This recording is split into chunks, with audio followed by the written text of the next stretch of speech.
Brought to you by TechnoSpark 20 series smartphones. लक्षात घ्या, supreme कोर्टाने या बाबतीत स्वयंस्पष्ट एक निर्णय दिला, ज्या निर्णयामध्ये सांगितलं की अजितदादा पवार गटाची जी मूळ राष्ट्रवादी काँग्रेस पक्ष आहे, त्या मूळ राष्ट्रवादी काँग्रेस पक्षाने कुठेही आदरणीय पवार साहेबांचा फोटो लावू नये. त्याच्यानंतर जे काय मॅटर सुप्रीम कोर्टात चालू आहे त्याचा कसलाही निकाल आत्तापर्यंत आलेला नाही आहे. त्यामुळे त्यावर बोलणं हे कंटेम्प्ट ऑफ कोर्ट होईल. ज्यावेळेस मॅटर सबज्युडाइज असतं त्यावेळेस आपण बोलणं उचित नाही आपण या ठिकाणी. त्यामुळं त्याचा एकदा निकाल बाहेर आल्यानंतर आपल्याला त्यावर बोलता येईल. नाही, या बाबतीमध्ये आपण जी भूमिका या ठिकाणी जे प्रश्न विचारले, ही खरी गोष्ट आहे की त्यांनी आदरणीय पवारसाहेबांची भेट घेतली आणि त्या ठिकाणी आदरणीय देवेंद्र भाऊची सुद्धा भेट घेतलेली आहे. त्यामुळं बीड लोकसभा मतदारसंघामध्ये एकतर या एकूण आजच्या चित्रावरून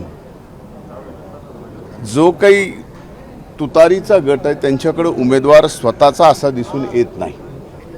त्यामुळं त्यांना कुणाला तरी आयात करावं लागतं हे यातून स्पष्ट होतं.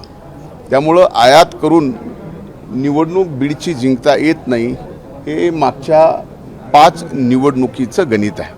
बजरंग सोनवणे यांचं मार्चमधलं एक भाषण आहे, छाती पाडून टाकली तर एका बाजूने अजित पवार मराठा आंदोलनाचा विषय काय, तिथं खूप अजूनही उमेदवार देणार म्हणतात आणि सातत्याने तिथे एक लक्षात घ्या की या आरक्षणाच्या मुद्द्यावर आमच्यासारखे अनेक जण 1998 पासून या आरक्षणाच्या चळवळीमध्ये अमराठा असून सुद्धा मराठा आरक्षणाच्या चळवळीच्या बाजूने राहिलेलो आहोत. त्यामुळे स्वाभाविक बीडमध्ये आपल्याला जसं वाटतं तसं निवडणुकीमध्ये वातावरण होईल असा माझा बिलकुल समज नाही आहे. त्यामुळं बीडमध्ये आम्ही सर्व व्यापक, सर्व समावेशक आणि सर्व समाजाला एकत्रित घेऊन आजपर्यंत काम केलेलं आहे. बजरंग सोनवणे आंध्री तुमच्या शेतावरती आले होते रेस्टॉरंटला, काय मनोमिलन तर झालंच आहे. आता बाहुबली म्हटलं जातं बजरंग. थांब ना शिवाजी. एक लक्षात घ्या की माझ्या गावी नात्र्याला म्हणजे आमच्या जन्मगावी माझ्या घरी स्वतः पंकजाताई आल्या.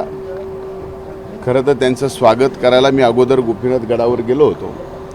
अभूतपूर्व स्वागत परळी विधानसभा मतदारसंघातल्या मायबाप जनतेने या ठिकाणी केलेलं आहे आणि स्वाभाविक आहे की ही 2009 नंतर माझ्या दृष्टीनं हा एक भावनिक प्रसंग आहे की 2009ला मी त्यांच्या विधानसभा निवडणुकीचा प्रचाराचा प्रमुख होतो आणि आत्ता या 2024च्या लोकसभेच्या निवडणुकीमध्ये त्यांच्या विजयाची संपूर्ण खांद्यावर माझ्या जबाबदारी आहे.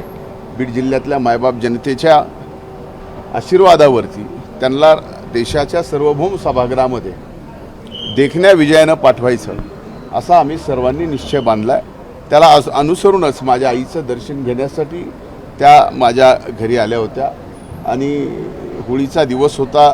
त्यामुळं स्वाभाविकच अनेक वर्षानंतर त्यांनी माझ्या घरी येणं केलं होतं आणि तो भी एक भावनिक क्षण माझ्यासाठी आणि माझ्या आईसाठी होता. त्यामुळं अनेक गोष्टी पण राजकारणापलीकडे बऱ्याचशा गोष्टी तिथे झाल्या. बीड मधले तुम्ही सांगितलं, बीडचं उदाहरण तुम्ही दिलं, पण शिरूरमध्ये पण तशीच परिस्थिती, तुम्हाला आयात उमेदवार करावा लागतो. एक लक्षात घ्या, माझ्या प्रश्नानंतर तुम्हाला हा उपप्रश्न सापडणं स्वाभाविक आहे. त्याला जर्नलिझम म्हणतात. एक लक्षात घेतलं, असं नाही आहे की आमच्याकडे उमेदवार नाही, पण त्या ठिकाणी निवडून येणारा उमेदवार या बाबतीमध्ये विचारपूर्वक निर्णय घ्यावा लागतो आणि त्यात तो निर्णय घेतलेला आहे.